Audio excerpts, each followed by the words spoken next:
Good afternoon, everybody. Thank you for joining us today to hear about values-based marketing. We're excited to tell you about what that very buzzy phrase actually means and how we see it playing out in travel content these days.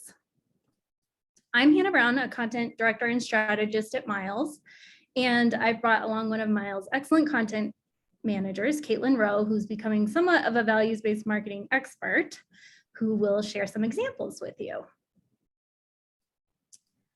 So here's the approach we're taking on this topic today.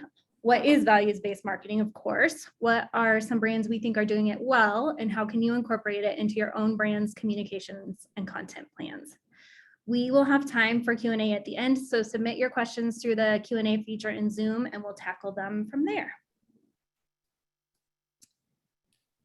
So we're going to jump right in. This term has been floating around for the last decade or so, and it can mean various things. And essentially, it's a way to connect a brand to its audience beyond a transaction or list of services. It's communicating what your brand is about on a deeper, more meaningful level to connect with customers who are seeking that experience and who share your brand's passion for something. We're all familiar with some big brands that lean deeply into values-based marketing, most of which are associated with climate change. So like Tom's, the shoe company, it's very well known that their profits go to grants and partnerships with community organizations driving sustainable change. Patagonia is very well known for its climate change activism. Percentage of revenue is earmarked for the planet. Natural Grocers provides free nutrition education classes and health coaching sessions in their communities. Cotopaxi is another clothing company, and I just realized that the alpaca in their logo has a little mask on, so he's ready for whatever comes his way. But anyway, Cotopaxi is focused on sustainability in their factories and supply chain, and a percentage of revenue goes to a foundation aimed at ending poverty. And then, of course, the Intramed Foundation raises money for NGOs that create income-generating opportunities in tourism for young people, women, and minorities. I'm sure many more pop into your head that you associate with specific causes, but these are some of the best well-known. So for travel brands, values-based marketing often means going beyond a list of amenities or things to do. It's sharing how a person will feel in a destination and what travel there might awaken in them or reward them with. It's also about cultivating a relationship with visitors based on shared beliefs, ethics, and social positions. And that's the aspect we're going to focus on most today. We're seeing more travel brands shift from simply trying to attract more new visitors to attracting the kinds of visitors they want to have. And then they're advocating for how those visitors spend time in their communities. So why is this such a big deal right now? What's spurring it, and why should destinations identify and integrate their values into their marketing?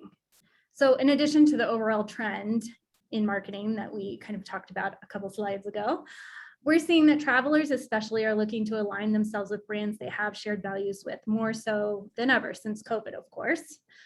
A few stats speak to changes in traveler behavior. According to Expedia's Traveler Value Index, 38% of travelers deliberately spend time at locally owned businesses.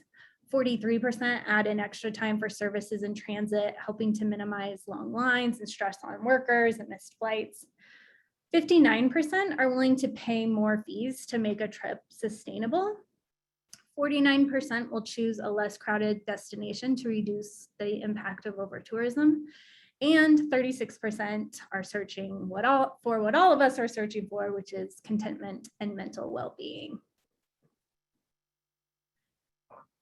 Essentially, over the peaks and valleys of the last 2+ years, prospective travelers have had time to evaluate what's important to them, and they're putting their money into action. We believe that brands will be able to convert visitors more quickly if their values match. So what are we seeing that destinations are valuing these days? In 2022, key values we're seeing communicated are inclusivity and respect for the Indigenous culture, environmental impact messages, traveling safely and respectfully, kindness to locals and hospitality workers, which kicked off in the chaos of COVID, but we hope never stops. If your organization realizes that this is a direction they want to head in, how do you dive in?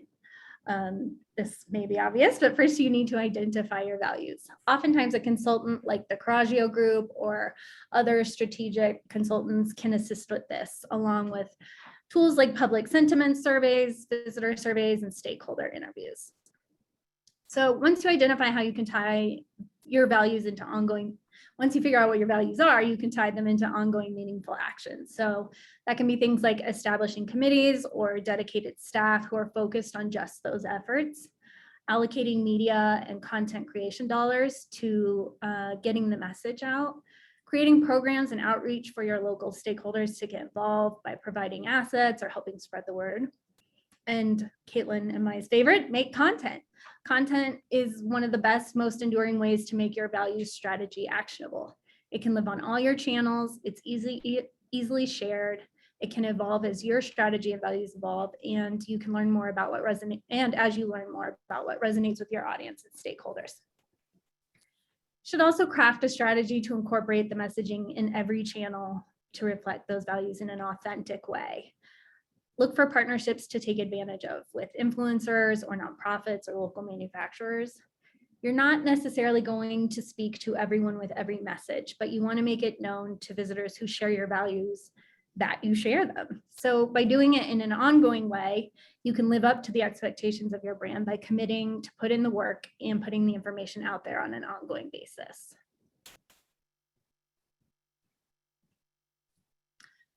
Ahead, we're going to show you some examples of destinations and other travel brands we think are doing this well. I will preemptively say that what you're about to see does tend to skew a bit Western US and specifically Colorado, because Caitlin and I are here, and that's what we're personally seeing the most of by default out in the wild.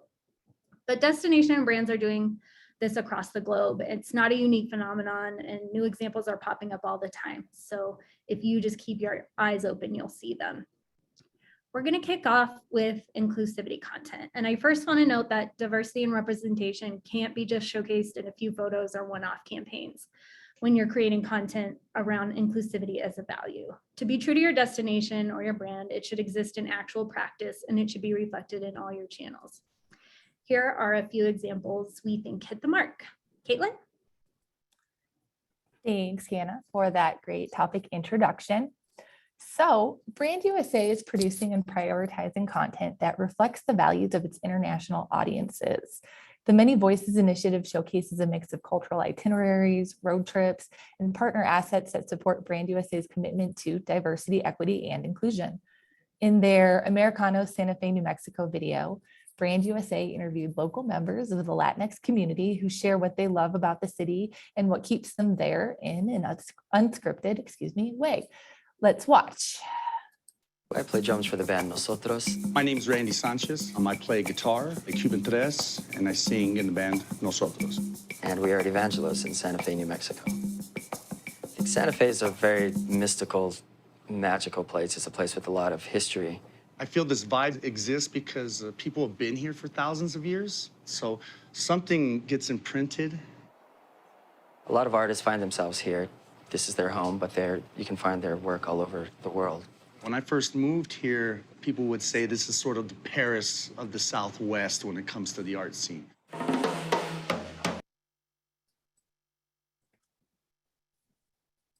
So this authentic approach gives visitors tips from real people in the community on how to experience the city from unique viewpoints. And this is just one video featured on the site. There are many more voices on here, from a pro surfer in Hawaii to Venus Williams in Miami. Brand USA is also currently working on a related Many Voices video series to run on Go USA TV.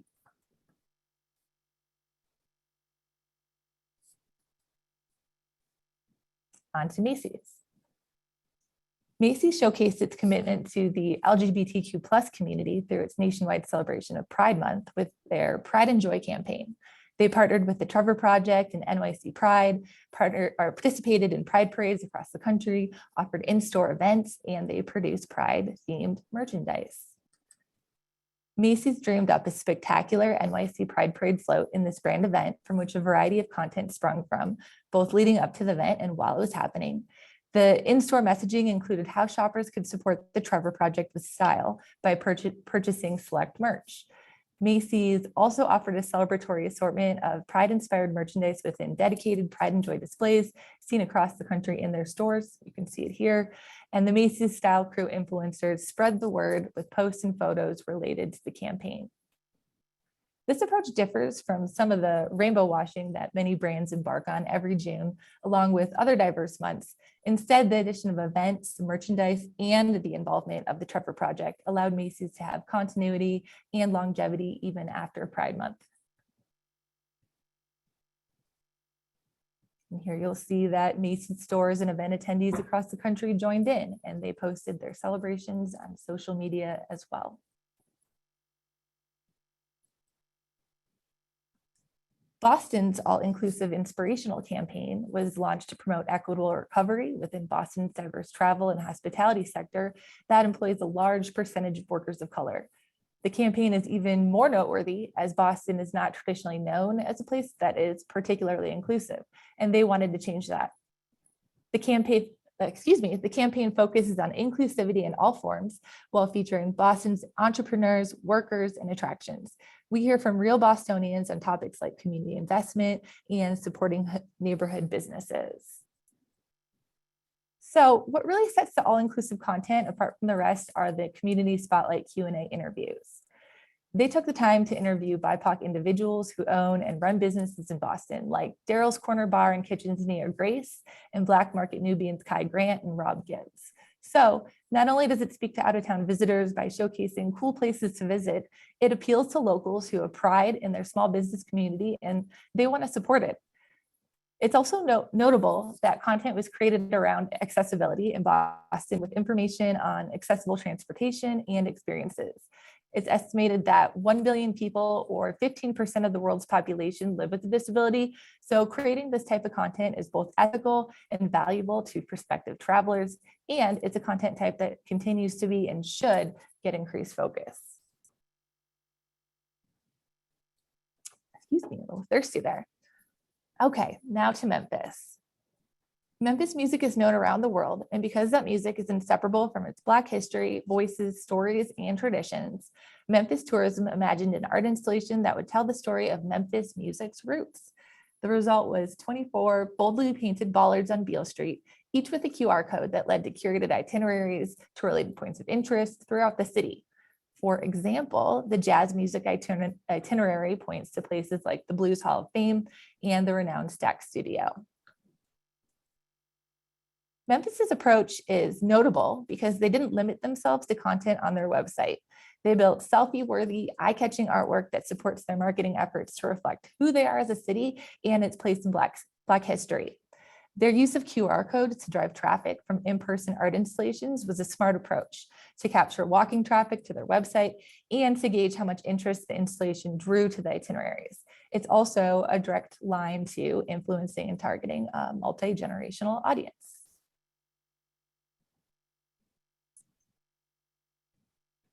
So now let's talk about content that focuses on appreciation and respect for Indigenous cultures. TravelAlaska.com's recent site launch is a really good example of this. When approaching a new site build this winter, the Alaska Travel Industry Association embedded Alaska Native patterns, place names, and language into the structure of the site as opposed to just a theme section. So ATIA and Miles worked with an Alaska Native artist to create the dynamic Indigenous patterns you'll see here on the site based on traditional button blankets, jewelry, and other handicrafts from different tribal regions. This is a notable example of how to incorporate your destination's brand values from the outset of a project to ensure it's not an afterthought. The homepage is notable because messages on the hero images, you'll also see that here, are matched to the photos by region. You'll see which cultural groups are represented in the welcome message, and then you'll see a translation.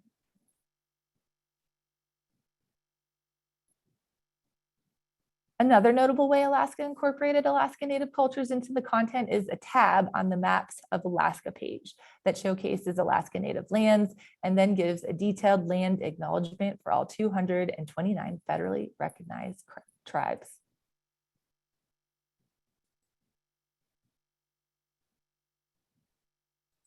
We wanted to include Meow Wolf to show ways an attraction can set its values apart from the rest. It's not only up to a destination organization to communicate their values. Meow Wolf's 3 locations in Santa Fe, Las Vegas, and Denver are all on the ancestral lands of Indigenous peoples. In Denver, Meow Wolf took steps to include Indigenous people in the creation of concept rooms that honor Native ancestors and to honor Native Colorado land. So like we saw in Memphis, this is a less traditional take on content creation. Incorporating different perspectives like this can communicate values just as well as more traditional marketing content can. Plus, this art in particular is supported by other Meow Wolf initiatives like internships and cultural appropriation training for its employees. Meow Wolf as an organization is essentially walking the talk, so to speak, and they're living out their values in complementary ways.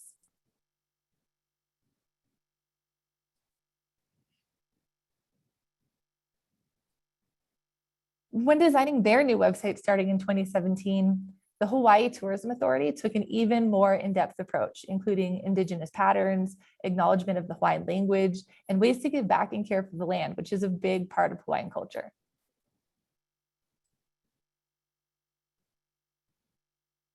Malama means give back, and GoHawaii.com offers a variety of content around Malama, volunteerism, and ways to make an impact while having fun. Not only does the site offer specific ways to volunteer and protect the beautiful landscape while visiting, like helping to clean up Maui's coastline, you can find additional discounts and offers related to giving back, as well as ways to save native trees from a foreign fungal infection. Malama cotton was written and approved by local cultural experts on the island. Hawaii is also the only state in the US that has 2 official languages, but the Hawaiian language is considered critically endangered. The site features a Hawaiian language guide with correct pronunciation and meanings behind commonly used phrases, activities, words, and of cultural importance, and more. Offering that interactive language pronunciation guide honors Hawaiian culture and promotes cultural respect to those who will encounter it. Each island page features unique imagery and language reflective of the Hawaiian culture. Let's listen to this page's audio, which is a chant specific to the island you see here, Kauai.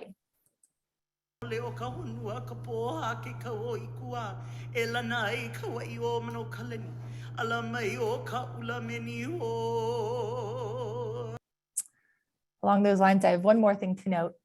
Organizations should research and understand what the culture they're representing wants to be called, Native, Indigenous, or something else, in this case, Hawaiian culture. Multiple terms may exist, but you should know why you're using one over the other. Now let's turn our focus to content that showcases respect for the environment, the destination, and community stewardship. Destination organizations are infusing messaging into campaign content that promotes care for both the natural environment as well as the destination itself, which has the obvious benefits, as well as signaling to residents that these are messages destinations want visitors to hear. We were particularly drawn to content that is mindful of voice and tone, so as not to lecture or shame visitors, but instead to bring them alongside a destination and its values. Thanks, Hannah. So let's kick off this category discussion with the Icelandic Tourism Board. It looks like you need an adventure sweatpants into boots promotion. Let's watch. Let's go. Sweatpants, who doesn't love them because they're always there for you. Hey. Best friends, the one above them. Yep. They always got me through. Yeah. Been a long year, what you gonna do? Gotta let go, time to move. Yeah. Now Iceland is gonna take them, turn them into boots. Sweat and boots, baby. From being stuck at home to the greater north. I always want to dance to that. All right. So Iceland is aiming for 55% cuts in carbon emissions by 2030 and carbon neutrality by 2040. And it's committed to ways their travel industry can maintain high sustainability standards as a whole.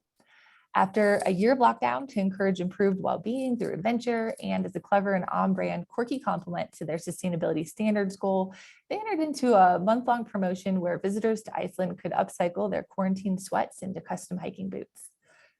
To celebrate the launch, they created a clever music video that you just saw to promote the campaign.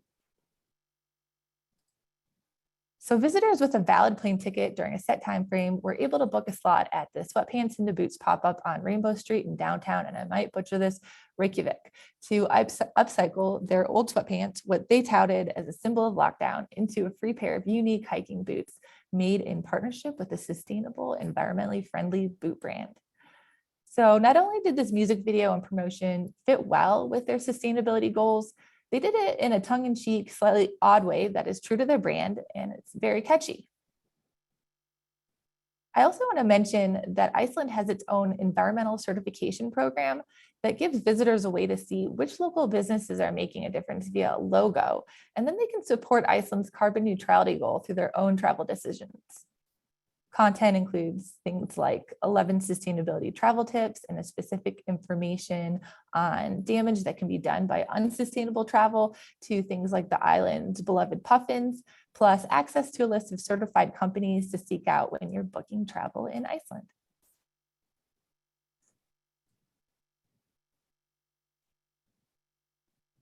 When backcountry recreation increased during COVID-19, the result of more people heading outside and away from the winter resorts, the Colorado Tourism Office responded to the surging interest by producing an awareness campaign around backcountry safety.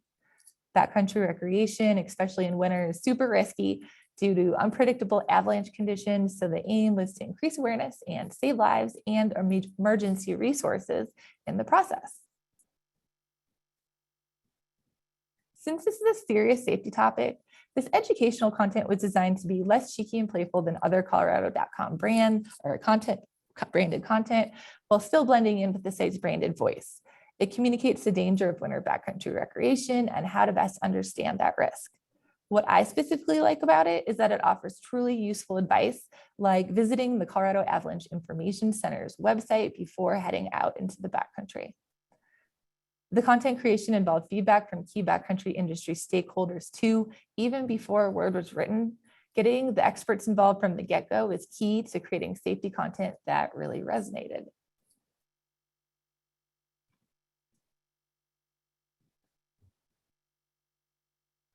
The Visit Scotland, Yours to Enjoy Responsibly campaign focused on keeping Scotland special now and for generations to come.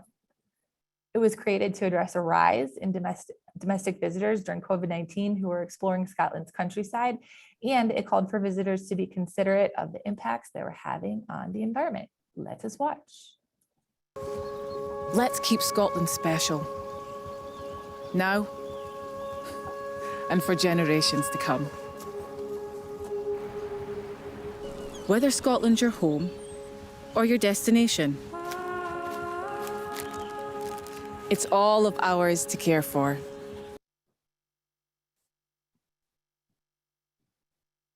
So this was a robust campaign primarily focused on domestic travelers.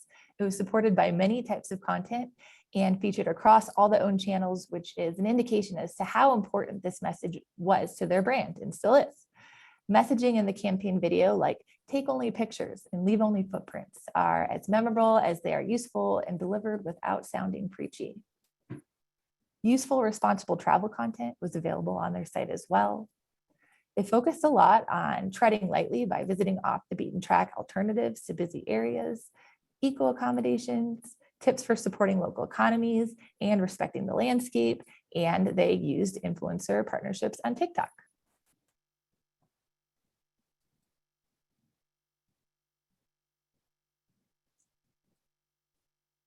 The Wyoming Office of Tourism created bite-sized bits of messaging around destination stewardship, management, and safety as a way to get the word out about their efforts related to adventure, wildlife, and community. They kept it simple, and it works. The compact nature of the messages mean they can thread them through nearly any medium, blending in naturally with inspirational content. Those bite-sized bits of messaging can be peppered throughout their annual guide and on their site, and shared via e-newsletter lists, stickers, and their own social hashtags on topics related to enjoying natural spaces, coexisting with wildlife, and embracing the spirit of the West wildly, but not too wildly. They additionally got the Wyoming tourism community involved through ambassador partnerships with Wyoming caretakers like the Bighorn National Forest Public Affairs Officer and even a local distillery owner. So this is a solid example of leveraging stakeholder relationships to better get the brand values-based messaging out there.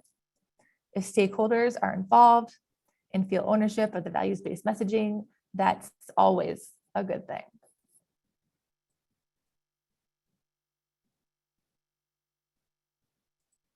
Google's travel products brand is getting in on the game too. Their flight information gives travelers the ability to filter for flights with lower emissions. This function allows travelers to compare potential destinations, not only by price and duration, but also by how sustainable travel would be. They've also launched another complementary sustainability-focused function. When you search for hotels via Google, you'll see information on individual sustainability efforts, such as hotels with eco certifications or waste reduction efforts. This is functional content that can help with research when travelers are higher up in the funnel and trying to pick a destination, or when travelers are actively making travel decisions and they're booking.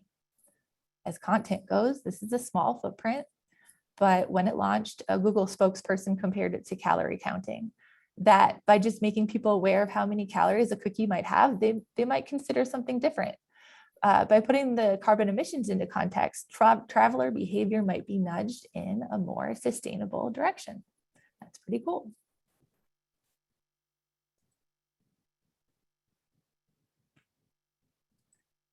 The Sonoma Content Hub includes sustainable travel resources that span leave no trace principles, sustainability themed itineraries, and articles on things like what to expect when visiting during the California drought. Everything here indicates that community stewardship is important to Sonoma's brand values. They use a travel kindly pledge that will help track visitor interest and participation.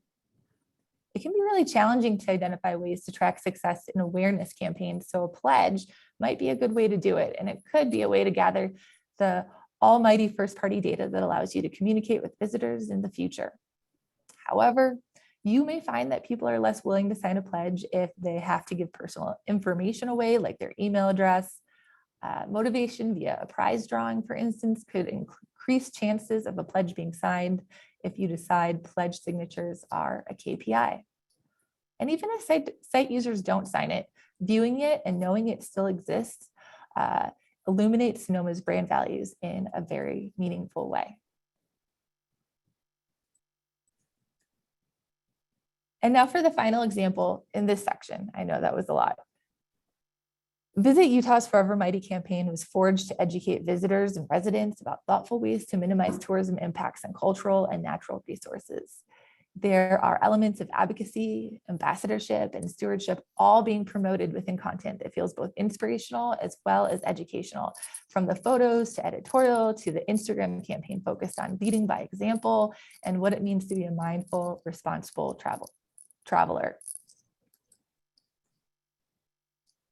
So Visit Utah took a multi-platform, multi-pronged content approach with its own hashtag and a robust assortment of related content on everything from how to camp on BLM land and how to poop outside. That's very important.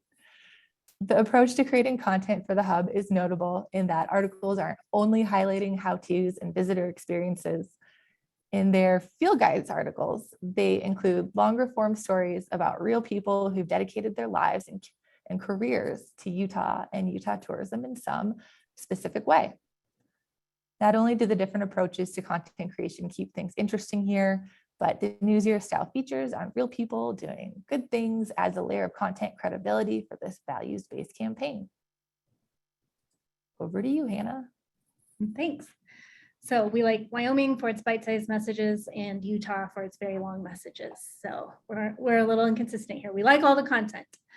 But now let's move on to talk about community stewardship content that focuses on lifting up local tourism workers who may be operating shorthanded and forced to uphold unpopular safety protocols among visitors, though the Delta Airlines stewards will no longer be facing that as of yesterday, as we've seen. But hopefully this won't be something we have to be so aware of in the future. It is still a good idea to be prepared come what may. Indeed. So the Oregon Only Slightly Exaggerated campaign was Travel Oregon's first post-pandemic out-of-state campaign meant to welcome visitors and remind locals about exploring the state for its abundant outdoor recreation and rich culture, in the process boosting local and state economies. All very important stuff.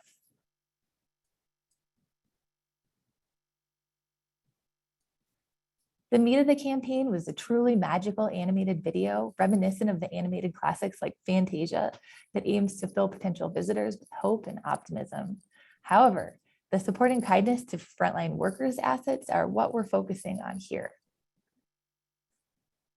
The kindness to frontline workers social posts are cohesive with the campaign's artful and colorful illustrative style, making them just as pretty to look at as they are useful. By useful, I mean they include helpful tips for visiting restaurants and shops, like suggesting the importance of calling ahead to confirm business hours and wait times, or being aware of staff and supply shortages, which I think we can all relate to. While the campaign was focused on dreaming big and welcoming visitors back, safety and kindness messaging ran simultaneously on Travel Oregon's own channels to support local businesses.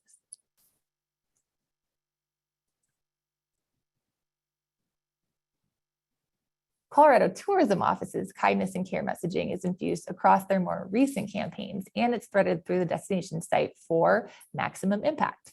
This is a value they care about, and it really shows in areas such as their Do Colorado Right campaign video on kindness to frontline workers. This features Brent Toller, the University of Colorado hockey coach. Let's watch. This is how I do Colorado Right with Brent Toller. When I'm out and about, I don't do this. Chicken wings? I said buffalo wings. I do this. And I do this. Hey, thank you. You bet. And that's how I do Colorado Right. Here's your check, sir. I'll show you a check.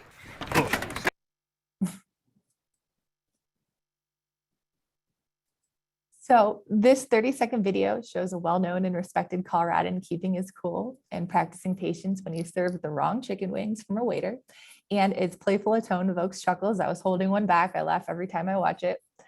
Approaching a challenging topic with humor makes the messaging both memorable and effective. The overarching Do Colorado Right campaign includes well-known Coloradans like Olympian Red Gerard and The Bachelor contestant Ben Higgins. These types of influencer partnerships can only help a campaign expand reach and gain popularity. So consider forming partnerships when creating this type of content. And now for our last example. Billings, like many small towns across the US, is experiencing both worker shortages and folks around town who are low on patience.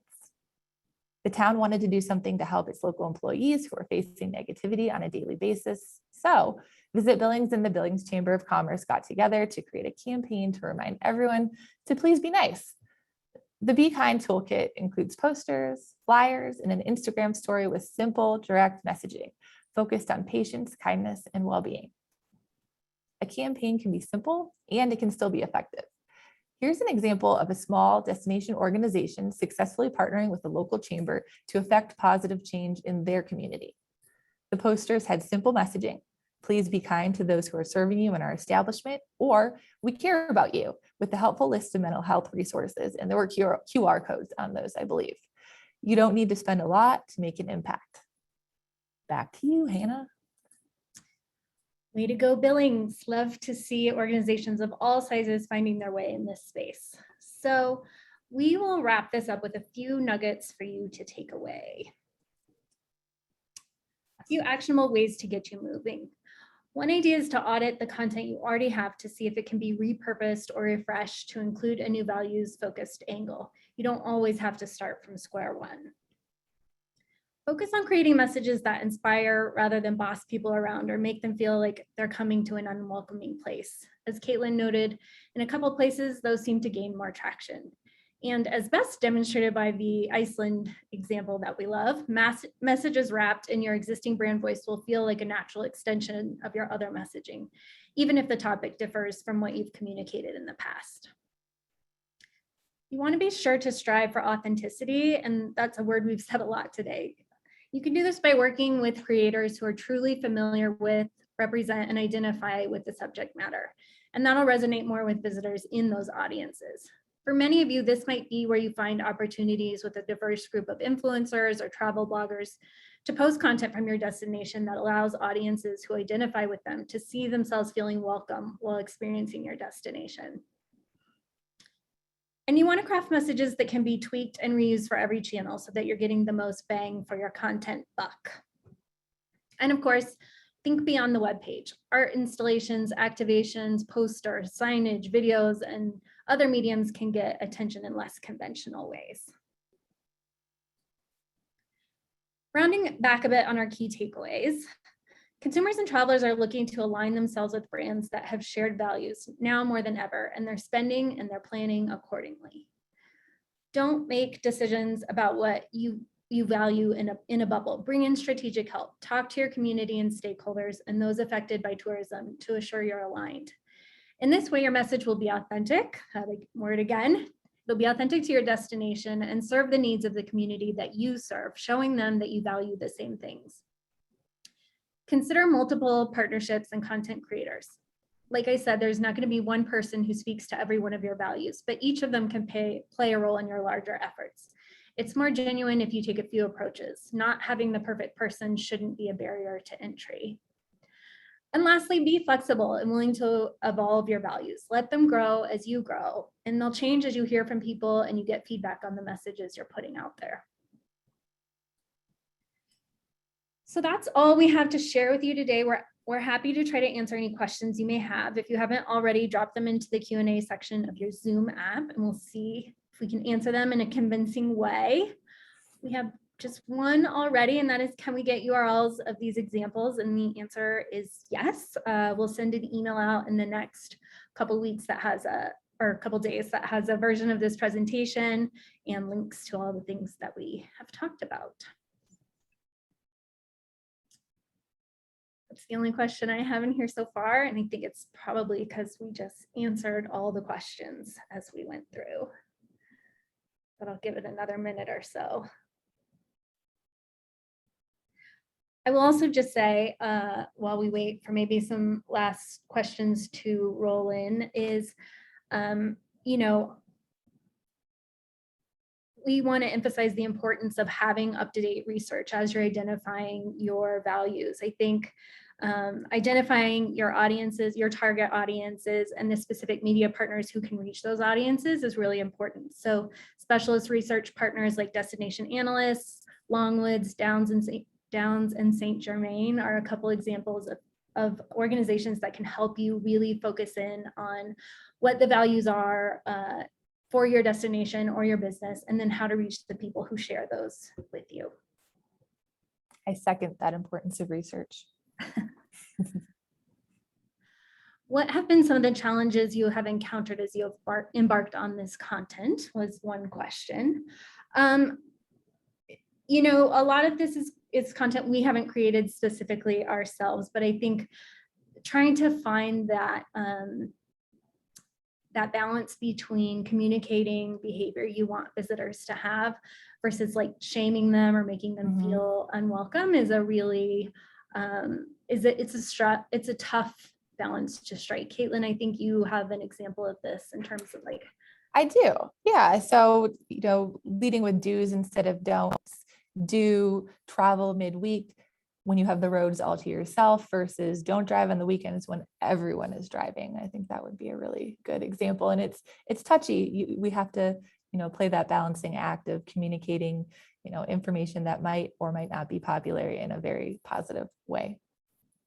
But I think more and more visitors are coming to expect that because they're seeing it more. And so I think it'll probably become sort of a more natural default as this continues to grow in popularity. Another question is, how do you recommend influencers get more involved in promoting sustainability, responsibility, and diversity? And how should we vet them on the DMO side? Any tips? This was actually a question I was afraid we were going to get because everyone I asked about it had a different opinion. I think the most important thing is to start with the subject matter and the audience you want to capture, as opposed to finding the personality first and then asking them to communicate the things you want to talk about. So that's really a lot of like following hashtags on different social medias and seeing what people are posting, and making sure that they're already posting the kind of content that you want your audience to see. So, you know, if you want somebody to demonstrate one of these values or to show off your destination in a way, you're not going to pick the person who's just posing on a ski lift with duck lips. Like that person isn't the person you're looking for. So start with the values and then find the people that match them. And then in terms of vetting them on the DMO side, there was a lot of controversy in the little poll I took about this, about whether the influencer networks were helpful. Some people say they're really helpful in helping you identify professional influencers who will deliver on what you are asking them to deliver, and who can, you know, show up to meetings and do things that you expect them to do. And then others thought that really finding people on your own was and vetting them personally and asking them questions and looking through their posts was a better way to gauge whether they were a good fit for your company. So I know that's like a vague, non-specific answer, and I think this is an area that will continue to evolve. But I guess the biggest takeaway I would say is to start with the values and the people who match those, and then go from there. And then someone asked, what's the best way to involve the community? And I think, you know, strategic partners like Coraggio Group and those research partners I mentioned can help engage, can help you get engaged with the community. But also I think stakeholder surveys and community surveys are also a good way to make sure you're hearing from voices you might not normally hear. A resident sentiment survey could really raise up information that residents, the way people feel about tourism and what tourism is doing in their communities, that you may not hear from your office all the time. And it might be that what they're experiencing isn't necessarily true, but if they're perceiving it to be true, then it's something that should be addressed in your marketing. Mm-hmm. And then another question is, how have you gotten the whole community on board with your value-based approach? We want more than the tourism office pushing out messaging and are struggling to get them included.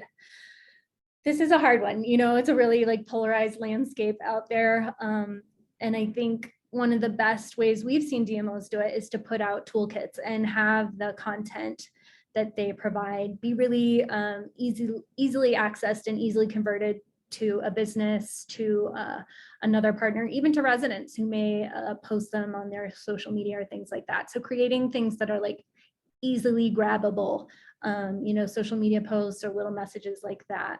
And I think as people share them and start to see more of them, just giving them the resources to spread them around is the best way that we've seen various destinations do that. All right, well, I think that is all we have for now. Thank you guys so much for joining us. We hope this was an interesting topic, and it'll be, you know, really interesting to see if we did this same presentation a year from now, what the differences in messaging would look like. I suspect there would be a whole lot more, and so it'll be a lot longer of a seminar next time, so bring a snack. But again, thank you again, and we'll be reaching out in the next couple days with the deck and the links to the presentation. Thanks a lot. Thank you.